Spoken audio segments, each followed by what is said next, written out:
There were actually laws on the books that if you were even cross-dressing, not wearing a certain amount of male assigned clothing, you were open to being arrested. And when I first discovered a transgender woman by the name of Lynn Conway and all of the great things that she had done with computer science and such, that I realized that you can be trans and a very smart, accomplished individual as well, and a completely normal person. Being trans didn't mean that, yeah, your future was being a drug-addicted streetwalker. What do you really know about people who are born transgender? Have you ever met someone who's transgender? Well, if you're like me, you're curious, but hesitant to ask questions. Well, welcome to Demystifying the Transgender Journey. In our conversations with people who were born transgender, their families, friends, and the professionals who support them, we ask probing questions and discover insightful and educational answers. You can also find more information on our website, thetransgenderjourney.com. Now let's get right into today's episode. Thanks for joining us today for another episode of Demystifying the Transgender Journey. We're so glad you're here. This is a place where honest conversations about humanity without justification are offered to open minds, touch hearts, and inspire change. We're having in-depth conversations with people born transgender, their family, friends, coworkers, and healthcare professionals who are walking this journey with them. I'm Lynn Murphy, one of your hosts.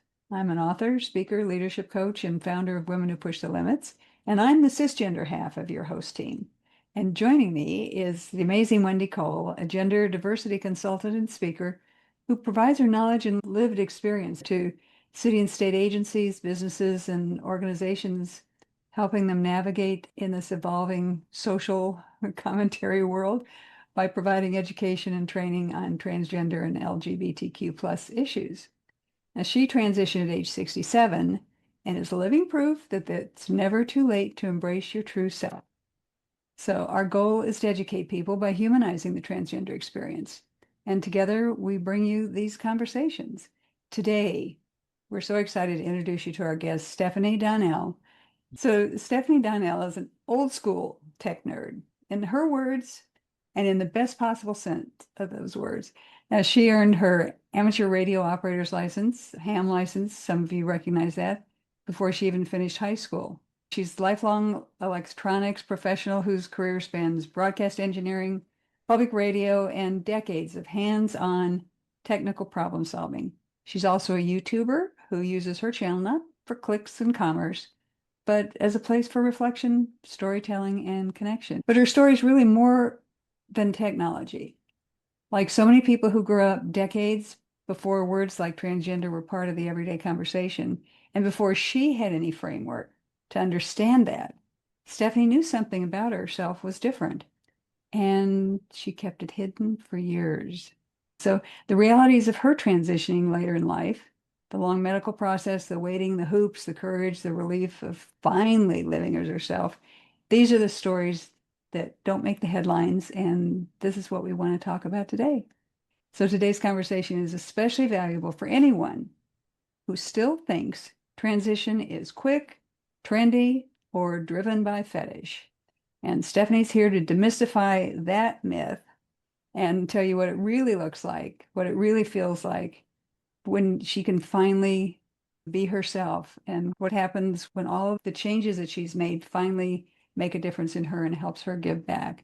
So Stephanie, we're delighted to have you here today. Thank you so much. And we're just excited about this conversation. Yeah, thank you for having me. I'm delighted to be here and hopefully able to help some people. Great. Welcome, Stephanie. Well, and Stephanie, can you give us, you don't have to tell us your exact age, but give us an idea of what age bracket you're in and how long ago you transitioned? 66 years old. I'll say I more or less completed my transition just about 11 months ago when I had my vaginoplasty surgery finally, after roughly 10 years or more of the medical phase of the transition. How did it feel to have your birth defect corrected? Oh, absolutely marvelous. My only regret was I wish I had done this 30 years ago. Wow. You know, and we've had people, not on our show, but I've seen things on social media where people are saying that they have the facts that people are more suicidal after they've transitioned and all this nonsense. It doesn't sound like that's where you're coming from. Not at all. As a good friend of mine put it, I now have something since my operation that can never be taken away from me. So it's just a feeling of being completely authentic and complete now versus previously it was some nagging differences that I knew from, my birth defect that shouldn't be there. I'm so happy for you. So, Stephanie, let's go back in your childhood. Let's kind of give our audience a view of who you were for all those decades and touch a little bit on what your childhood was like, your family life. Typical little kid growing up in the 60s. My mom was a stay-at-home mom. My dad worked. Was pretty close to my grandma, who was unintentionally an influencer. I loved playing with her jewelry and cosmetics. And thankfully, back then, nobody told me boys weren't supposed to do that. And what about your father? I think you told us an interesting fact about your father. Yeah, typical cis guy. He worked in what we now sort of refer to as the trades. Poor guy worked himself into an early grave. And 30 years ago, when I was clearing out his apartment after he passed away, I came across some things that didn't completely shock me, but basically it told me in no doubt whatsoever that he was either gay or had a serious bi streak. Because I came across some items, porn principally, that said, this is interesting. Did you feel, were you feeling as a youngster, you said you were playing with your grandmother's things. Was there a feeling of gender dysphoria, or what was the feeling when you were younger? I was just a normal kid, again, early on, especially. Again, there was no language back then that defined that sort of thing. It did start to get more problematic as I got older into puberty, and I tried to make peace with what was happening to my body. I really didn't know that there were other options available. I managed to get through it, but I definitely had some hard times. Didn't have too many friends back then. Maybe that's why I gravitated toward amateur radio. Today, that type of what I'll call social reject kids often gravitate towards computers. Well, that didn't exist for me back over 50 years ago, but ham radio provided a very interesting outlet for my technical curiosity and connected me to some really wonderful people. Well, did you have access to any information about gender or any representation when you were, a Uh, teenage even? yeah, even into the teenage years, nothing really. And, the way gay people were represented back then in the 70s, they were just starting to accept the people who were gay as being actual normal human beings. And that was one of the things that, because of maybe the fact that I was somewhat effeminate as a kid, that many people tagged me as being gay, and I knew that wasn't the case. I liked girls. And do you still like girls? Oh yes, very much so. Uh, Sort of one of my epiphany moments, you might say, was maybe about 20 years ago when I first heard the term male lesbian. It was kind of as a joke line. I don't know, it was either by Howard Stern or somebody. But the more that stuck in my head, it's like, yeah, that's actually who I am, but I still hadn't quite figured out the gender thing. My dad, way back, he subscribed to this magazine called Sexology. It's not really porn in any respect, but it's somewhat similar to maybe a more well-known Penthouse Forum magazine publication. And it had some articles in it about people who were, as they called it then, transsexuals. But I never connected the dots to that applying to somebody like me.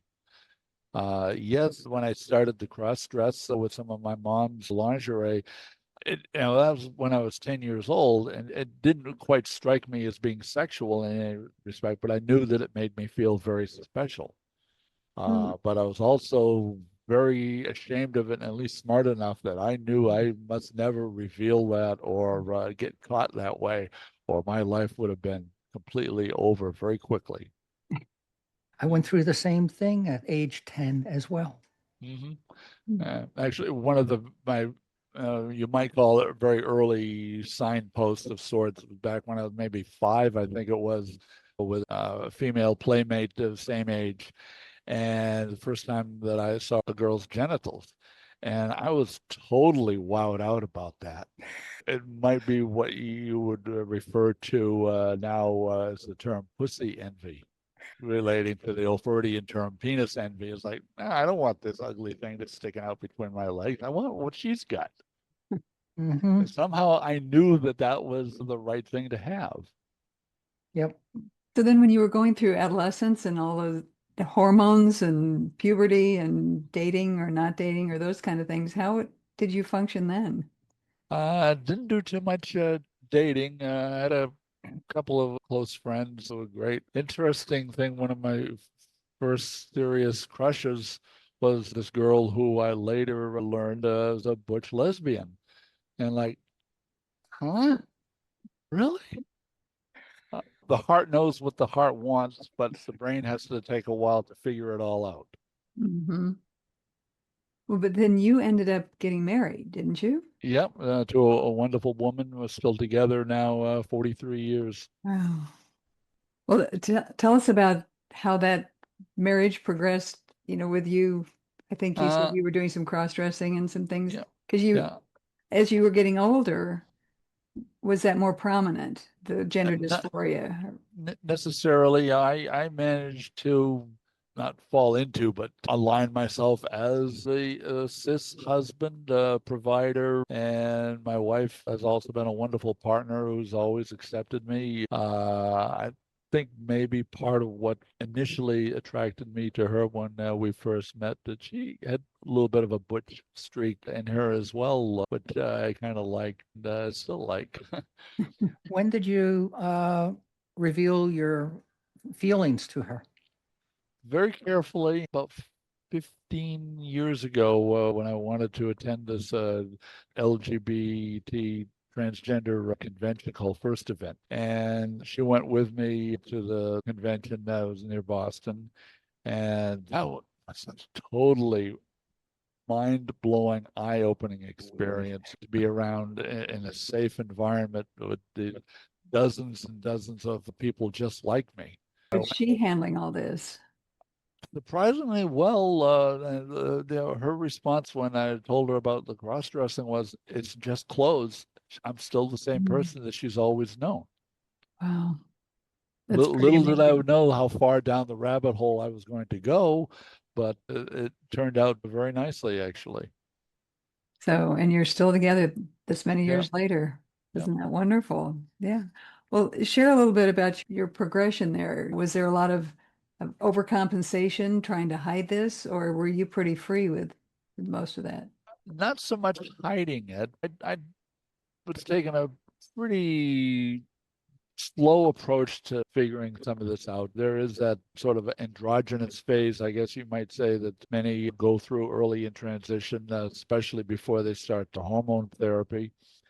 I started attending a local support group meeting, and that was, again, wonderful being able to get out with others who were like me. And we attended some events, all us ladies dressed up, went out to a couple of stage productions and a museum visits around the area. And that was so liberating, I guess you would call it. Eventually, it was just about 8 years ago, I started to make some of my initial inroads and research into starting hormone therapy.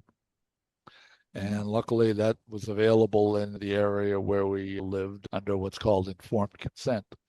And I made an appointment at a small private clinic that was similar to Planned Parenthood. And I gave them a good amount of my medical and psychological history. This wasn't just come in and grab a prescription and I was on my way. They, did my blood work, they took vitals and made sure that I was in no danger to myself. The HRT, I initially thought, well, okay, I'll give this a shot to see what it does. Dip my toes in the water is a phrase I often use to describe my early foray into that. How And did your wife feel about that? she had some intrepidation about it. Well, I had my own intrepidation as my male sexual function started to dry up about 6 months or so into the process. I didn't know where exactly where I wanted to go with this for a little bit, but then I decided let's continue to push on a little bit. And we made adjustments in our relationship, and basically not much changed. And when I started with the hormone therapy, I knew within a year this was the direction I wanted my life to go. I wasn't sure about full surgery or anything yet, but then about a year and a half into hormone therapy, I looked at getting an orchiectomy, the removal of my testicles.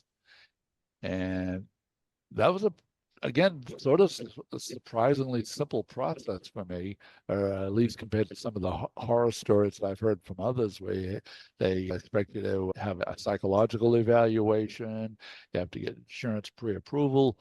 I just went out and did it. I got a referral or recommendation to a local urologist, made an appointment. I told him that I was trans and wanted a simple, what's called a bilateral orchiectomy, or simple single incision. They leave all of the sac for future possible use building material.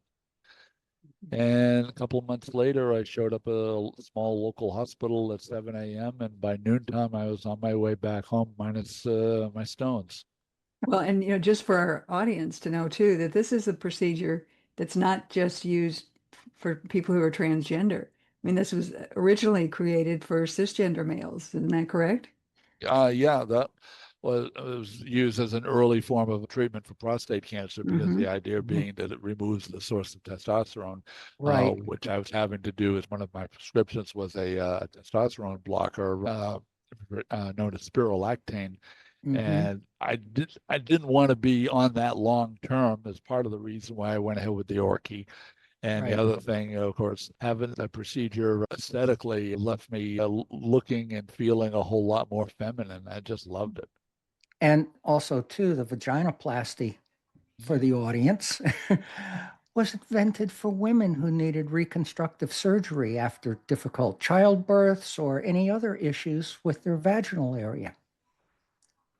Yep. Shortly after that, I started to look into the possibilities of having a vaginoplasty. That in itself is a very long, convoluted process. Anybody who thinks that you can just sign up for it and have it done on a weekend or something is totally delusional. That does not happen. Absolutely. I needed first. I needed my so-called WPATH letters, the letters of Mhm. recommendation that are still required by Psychiatrist and yeah, therapist and yeah. One PhD psychiatrist and one licensed therapist. I think that's been reduced somewhat to just two letters, but it doesn't need to Mhm. include a PhD because those folks are hard to find. But I'll say I lucked out in that part of that process in that one of the therapists that I found, he himself turned out to be a transgender guy. So like, oh, and he basically knew everything about that process and understood how I was feeling. And it was a very easy thing to talk with him. Well, you were lucky to find someone who knew from personal experience. The other thing, of course, I had to do was weight loss to get my BMI down into a range that was acceptable. One of the things that I was already pretty heavy, but when you take away the T and add E, that really puts on the pounds real easily. I was up to like 320, I think. It was, wow. what wasn't healthy. So diet, exercise, I ended up having a gastric bypass surgery. And that was actually really nice. That was like 4 years ago, and I'm still holding it just under 200 pounds very nicely. It did a lot of good for my blood pressure. So great. Well, and that's just proving a point where people think you just walk in one day and transgendered surgery, SRS, RS, or something like that. And you had to go through this evaluation, had to get your weight down. It wasn't that they were just whoever wanted it, everybody Mhm. come in and we'll just do whatever you want. They were concerned about your health, it sounds like. Yep. And actually, following the bypass surgery, I also had, because of the amount of weight that I had lost, I had a lot of excess skin around my abdomen. I had what's called a panniculectomy to basically just lop off a good chunk of excess skin that would have otherwise been a source of irritation. And all of this has contributed to you feeling better about yourself, and your Yeah, overall health has improved. yep, quite a bit. And of course, the other very long process and this whole thing leading up to the surgery is over 2 years of laser and electrolysis, hair removal down there in Mhm. order to basically clear the space for creating the new vagina. Yeah. Mhm. So it's Uh, not an easy procedure, which is what you said. And I challenge any cis guy to go and try a couple of sessions of electrolysis and laser. Believe me, you really have to want it bad to go through that for 2 years every week. Oh, Exactly. so when you were going through this, Stephanie, were there any doubts or fears, or were you just committed to do whatever it took? I was just taking one day at a time, basically. I went through a couple of job losses along the way, and that resulted in no insurance for a couple of periods, but we managed to get that taken care of finally this past February there again. Initially, I had reached out to a different surgeon, and he was the one that actually did my panniculectomy, and he did a fantastic job. But after a while, I get the impression that for whatever reason, he wasn't that interested in finishing what he'd started. So I reached out to somebody else at a very well-known hospital and gender clinic, and I told him, "Hey, I've been through this whole thing over the last 8 years, and I just need somebody to give me the finishing touch." And within a year and a half, I was on the table and had that done, and I just feel very liberated from that. So you mentioned Exactly. job losses. Was that a direct result of your transitioning, or was it completely unrelated? Uh, that's hard to speculate. There was one job that I had for a good many years, and it was a great place to come out of. It was very readily accepted, and then some changes took place, and all of a sudden, it wasn't such a good place to be, and that left me looking around. And another job that I had right after that that was fantastic in every way, but the company reorganized and I was unexpectedly left out in the cold. But that sort of thing happens in the tech world. No harm, no foul. It just happens. Oh, you weren't sure on that. The first one, it sounds like, whether it was related to your gender identity or not. Uh, the impression that I got, and this was interesting, I thought maybe the guy, the manager I had at that time, thought had a problem with me being trans. Mm. And no, as I thought about it a bit more, some things. It wasn't that I was trans. He had a problem with me as a woman, and a woman that would speak up, speak her mind, and say no once in a while for whatever he wanted. Eh, We know how that goes. typical But guy. did that surprise you? Not a surprise, but yeah, it was kind of a rude reality. Welcome to being a woman, essentially. Were there other things in your experience of being a woman that you hadn't expected? Yeah, along the way, several years back in hormone therapy, they added progesterone to my therapy, and that was added, very commonly done for trans women to help with breast development. And that worked very nicely for me. It went from a B cup to a D cup very quickly. But it also had the unintended side effect of turning me straight, attracted to guys. Uh, Whoa. yeah. I'm still maybe back to being more of a lesbian, bisexual now, but Well, yeah, guys is still pretty interesting, far Mhm. more than it used to be. Again, back early as a kid, as a teenager, was like, no, being the idea of being with a guy as a guy, that just was a big zero, flat line, goose egg. No, thank you. I But agree. I went be, through the same period. being with a guy as a woman, Absolutely. yeah, That totally works. that totally works. So what does your wife think about that? She knows that I have a couple of special friends, and she's met every one of them actually. Come to think of it, but she knows that she's still number one and always will be.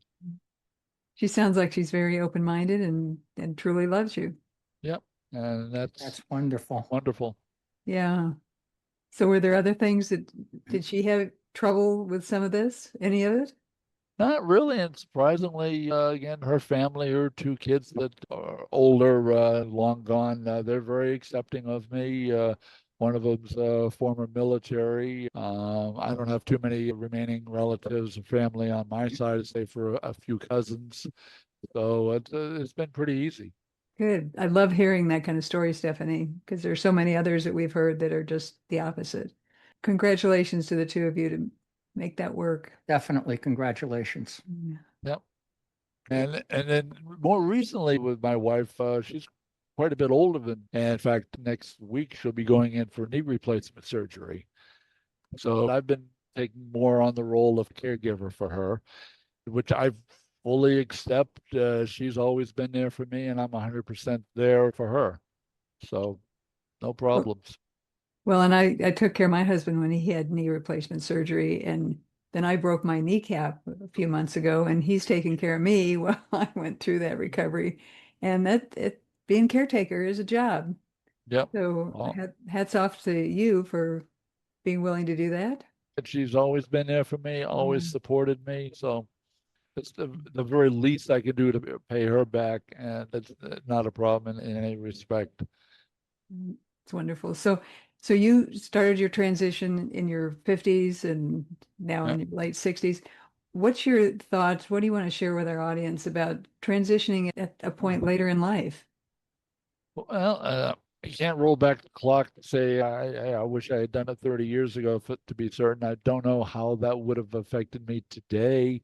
That would I have had the same job opportunities, the same experiences or not? But to be able to do this later in life, in one respect, is a blessing because I get to reflect back on where I am currently, as well as reflect back on some of my earlier years from the standpoint of finally being a woman.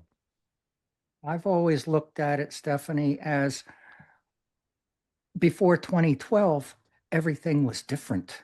Mhm. We didn't have the same medical coverage, the same surgical procedures and opportunities in the last century that we do now. So, in that respect, I've always been grateful that I didn't do it until 2015. Mhm. Yep. Mm. It's how should I put this? It has recently been a lot of pushback that you see out there socially and politically. Mhm. And again, I just look at that. This too will pass. Mhm. Uh, and again, I Absolutely. am so grateful for being where I am finally, that Mhm. no matter what happens out there in the world, you can never take this part of me away. What are you going to do? Try to glue it back on? It's not happening. So many people are fearful, and so rather than running and hiding, I guess you're out and not hiding, are you? Yeah. No, I live openly as a transgender woman. I Yeah. know that there will always be some differences between myself and a cisgender woman, and I accept that. It's just the reality, but I'm finally in my comfort zone of being who I know I've always wanted to be. Yeah, Yeah. this is how you've always been. Well, and when we say cisgender versus transgender, but even within the group of transgender women and the group of cisgender women, there's still so many differences. I've said this so much, Yeah. it's not like we're all Barbie. Yeah. The transgender community has evolved exponentially, both in visibility and in numbers in recent years. And we've got a heck of a long way to go so far as both getting general acceptance and understanding by the cisgender public, and not to cut anyone's any slack, but and there are people out there who just generally hate us and generally don't want to even try to understand us. But I think among the cisgender population as a whole, they go through life completely aligned with their gender and their Mhm. biological sex, and they never have to give this sort of thing a 1 second of thought.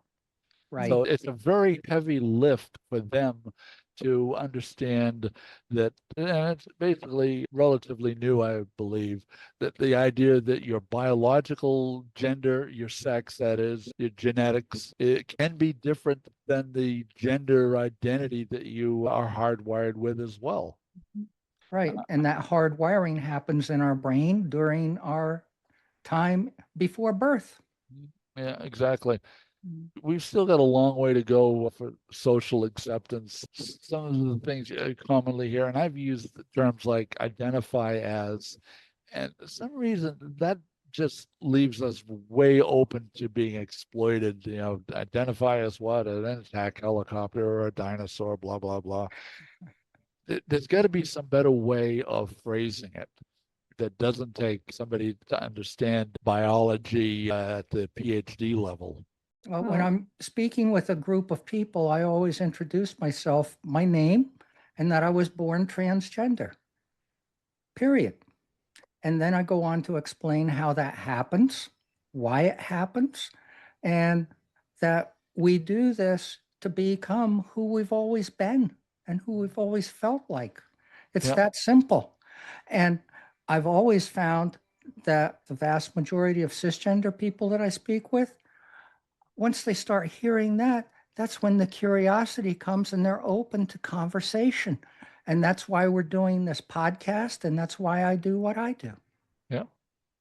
and I know when I'm talking to cisgender people, sometimes, I use the language which Wendy taught me as born transgender. And I remember a couple people saying, what do you mean born transgender? They were born transgender? It's like, yes, Mhm. this is not a choice. And we don't reveal it to people generally, especially as in childhood, adolescence, and early life, Ooh. because it doesn't fit within the social realm of Western European heteronormative culture. Yep. There was a pastor, I think in New York City or New York somewhere, who stood up in the congregation on Sunday morning Oh, yeah. Yeah. and came out. And the thing that they said, which really stuck with me, and I've been repeating it to other cisgender people, is that they weren't transitioning to be someone they were not. They were transitioning to quit pretending to be a man. Yep. And that's why I always say we do it to become who we've always been. Yeah, but that was But remarkable. So, saying that he was, pretending to be a man, yeah, I always refer to my previous life of that was my male facsimile or my male representative, period. Yep. so Stephanie, how do you look at your male facsimile or male representative? I think you call it a male template, right? Yeah, that's part of, you could say, being later in life as I am, that there's still some of the original Steve there, my dead name, as they call it. But again, that's just part of what makes me the person I am, and I embrace it. It's just how I feel comfortable. One of the things I see in a lot of people who, online, they'll post, before and after pictures of what they look like. Is in the after post transition pictures, they always have a very nice smile about them, a glow. And in the old pre-transition pictures, Right. you have this very dead look, and often what I sometimes refer to as the 1,000-yard stare that many combat veterans have. Do you ever feel unsafe? You're out there, you're with your wife, you're by yourself, you're with other transgender No, people. no, not really. I'm careful. I try to be situationally aware, as they call it. I'm not stupid. Basically, like any woman, when I get in my car, first thing I do, lock the friggin' door. You probably didn't have to do that when you were in a male facsimile, right? No, not at all. So, what surprises you about your life? In one respect, how little has actually changed. I'm still the same person I've always been. I have the same skills, the same interests. I'm just a whole lot happier now. Congratulations. That's So you're still wonderful. working, is that right? Yep. And do you work in an office? Do you work? I see you're set up there at home. Yeah, it was just my ham radio shack, my Okay. lab, bench, a small computer room. At the moment, no, I'm still looking for a new job that hopefully something that will come around very soon. So do you think being transgender, do you think that's given you some advantages or some disadvantages when you're out in the world and looking for a job? Um, I have to be very careful about that in some respects, depending on certain companies I might apply to. I don't know.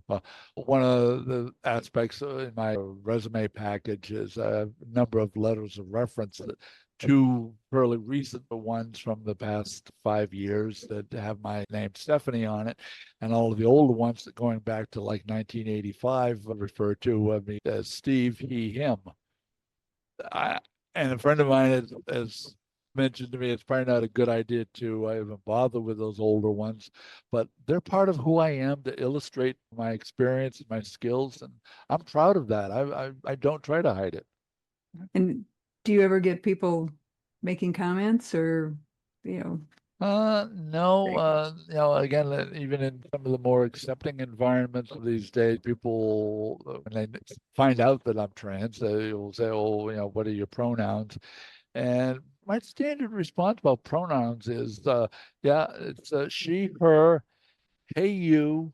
And if you have to ask, then it's on me to step it up a notch or two.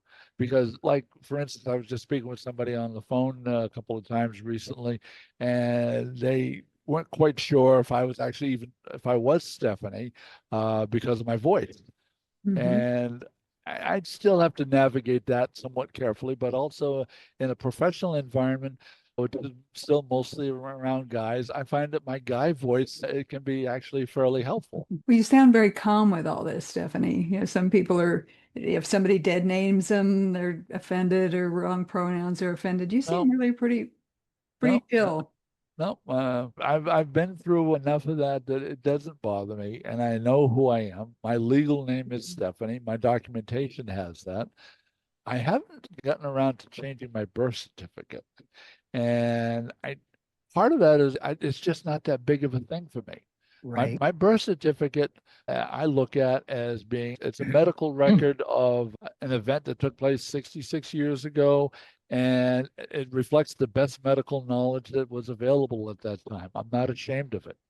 Hmm. I just wish that the way things are being legislated at the moment, that was not the key criteria for whether or not I'm allowed to use a male or a female gender marker on identification or which bathroom I'm supposed to use.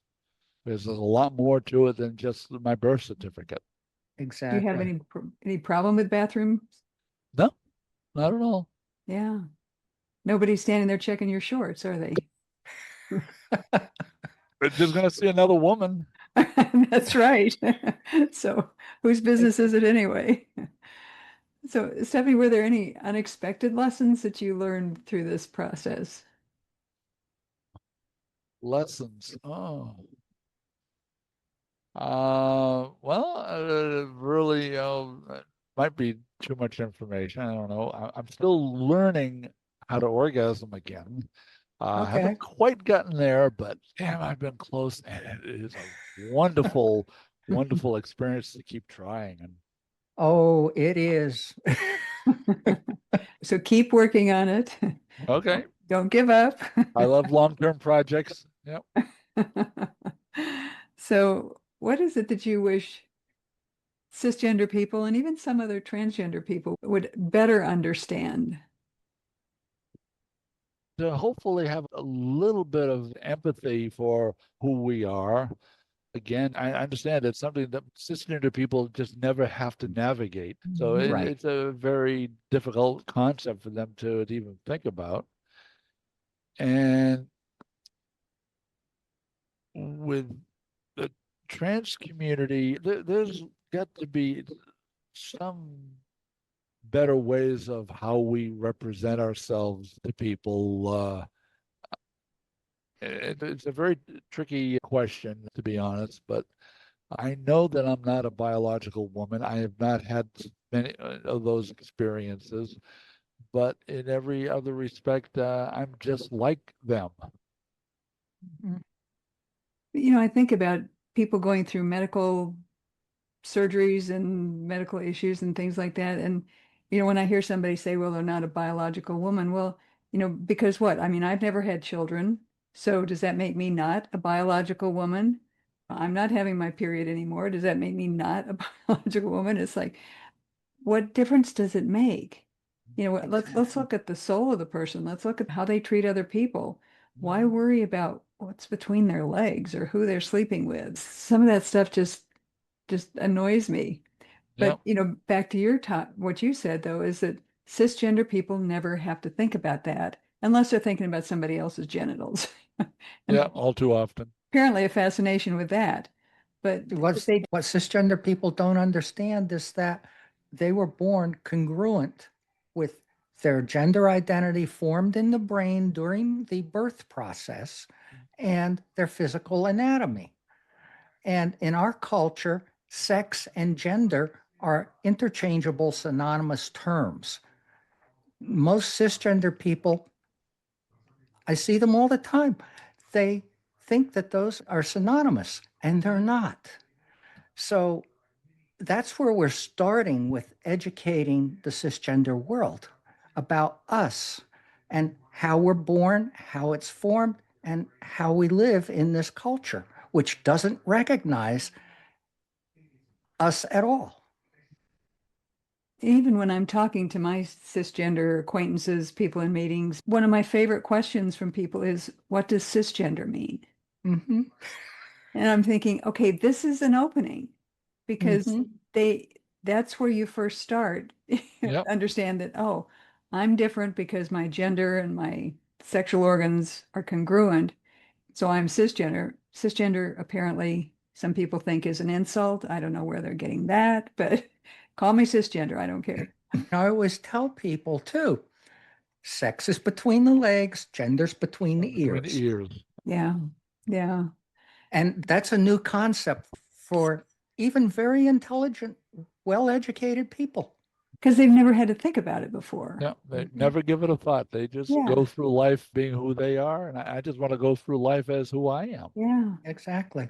Well, until Wendy or I show up someplace and shake things up and they go, you're doing what? Which we love doing and we're committed to doing. Yeah. Absolutely. So what are some ways you see to bridge the differences? Because there's so many people in this society now that are afraid of differences and there's fear around, oh my God, is this contagious? If I get to know Stephanie, am I going to turn trans or whatever they think? What do Very we unlikely. Yeah. It's not contagious? Oh, okay. Yeah, yeah. What do you Well, suggest? How do we bridge those gaps? living openly, living visibly as who you are, because the usual approach in past generations or decades was when you transitioned, you went stealth. You cut Right. all ties with your family and friends, which unfortunately was usually pretty easy because everybody disowned you.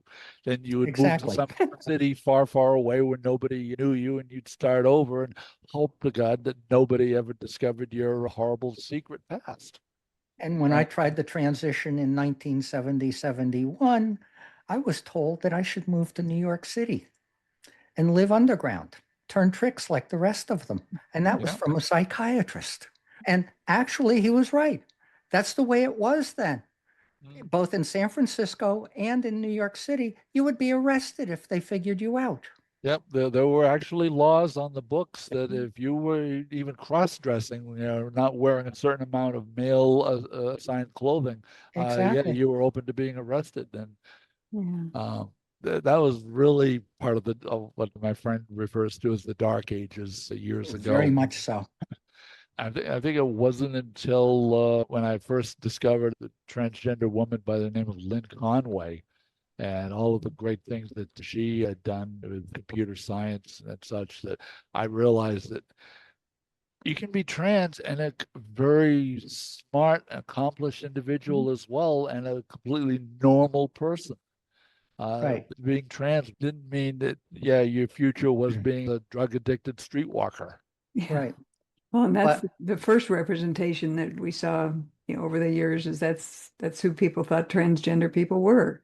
And now with, people being visible like you and Wendy, hopefully we're changing that one little step at a Yeah, time.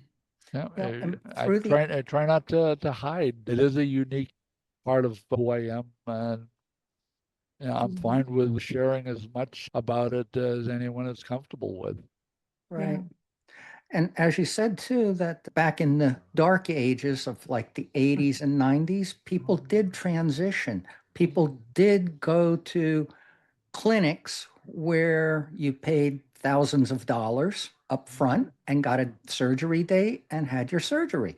Yeah. But they lived stealth and Yeah. totally blended into society as women. Yeah. That's the way it was done. Yeah. And that very closely is like the story of a close friend of mine who transitioned over 40 years ago. Part of her story was she found the surgeon to do her operation by looking in the LA Yellow Pages. No internet back then. Exactly. And was the surgeon advertising to do SRS? Not specifically. He did various plastic surgery procedures for the Hollywood types, whatnot. Yeah. Okay. Interesting how things have changed. In 1970, the movie Clockwork Orange came out, and Wendy Yeah. Carlos, who did the Oh, soundtrack yeah. to Yeah. it, that's what inspired me to try it then. Yep. That's when I found out you needed celebrity status and money. Mhm. Yep. And not everybody has that. So Yep. we're moving in the right direction, and yet there's some things that are still going to be challenges, unfortunately. Yep. But, It concerns me in the future, and hopefully, again, with various things on the political scene being what they are. Being older, I just recently signed up for Medicare, and I don't know if Medicare is going to continue my HRT coverage or not. It's a very minor thing, so I'm not that concerned about it. Similarly, as part of when I was signed up for Medicare, I looked at my Social Security information. They still have me listed as a male, even though I thought I had changed all of that back when I had my legal name changed. One of the things, of course, that I first did was update my Social Security card, but they still have me, at least now, listed as male. I went through 6 different iterations with Social Security in 2015 into 2016, trying to get them to do it right. And I found out from a close friend that Social Security has 2 systems and they don't necessarily talk to each other. So you have to keep trying. I got a Social Security card with my dead name and female as gender. Then I got it the reverse. It was ridiculous. That was the worst Amazing. thing to go through and change with Social Security and get it right. Interesting.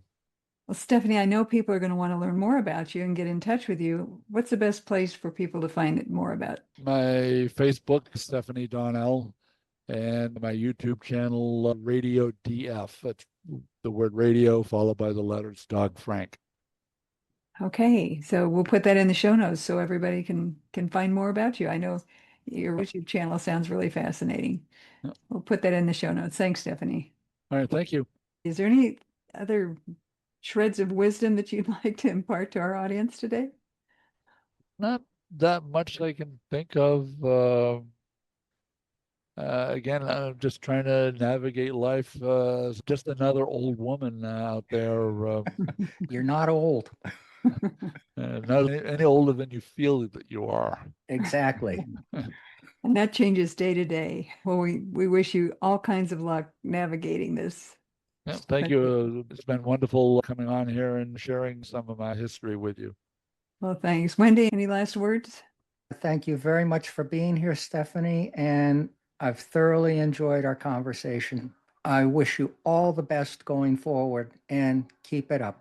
Stephanie, I just want to thank you for trusting us with your story and and your willingness to demystify some of the myths that are out there about being transgender.